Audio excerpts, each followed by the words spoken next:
বাবরি মসজিদ হাই বন্ধুরা, এই মুসলিম ভাইয়ের ভিডিওটা আগে দেখো, তারপর আমি কিছু কি? বলছি। এটি নিয়ে কেন এত দাঙ্গা, এত লড়াই?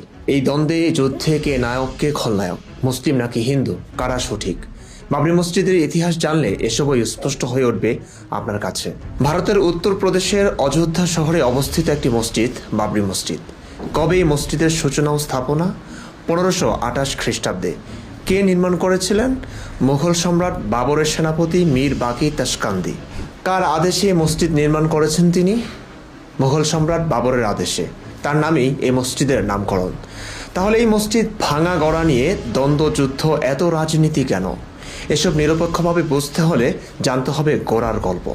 জানতে হবে মুঘল সম্রাট বাবর কে, কি তার পরিচয়, কি তার ধর্ম, বিশ্বাস। জহিরুদ্দিন মোহাম্মদ বাবর মূলত ভারতের স্থানীয় বাসিন্দা নন। তিনি ছিলেন মধ্য এশিয়ান।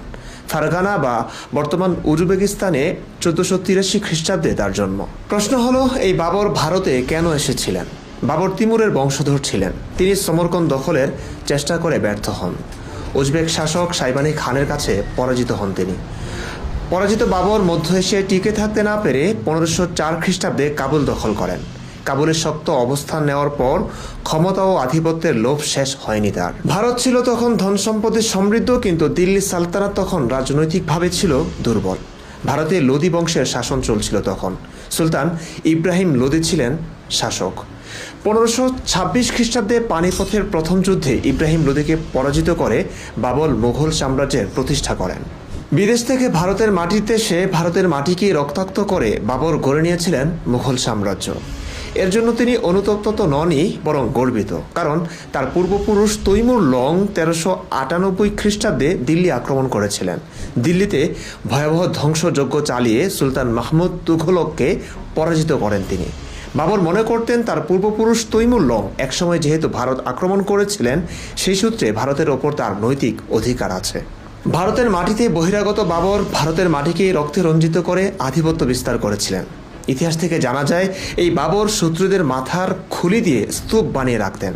এমন হিংস্র বর্বর শাসক হওয়ার পাশাপাশি যোগ হয়েছে ইসলাম ধর্ম।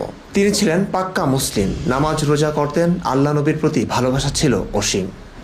ইসলামে বিশ্বাসী মানেই ইসলামের আদর্শ বাস্তবায়নে তার প্রচেষ্টা থাকবে, এটাই স্বাভাবিক।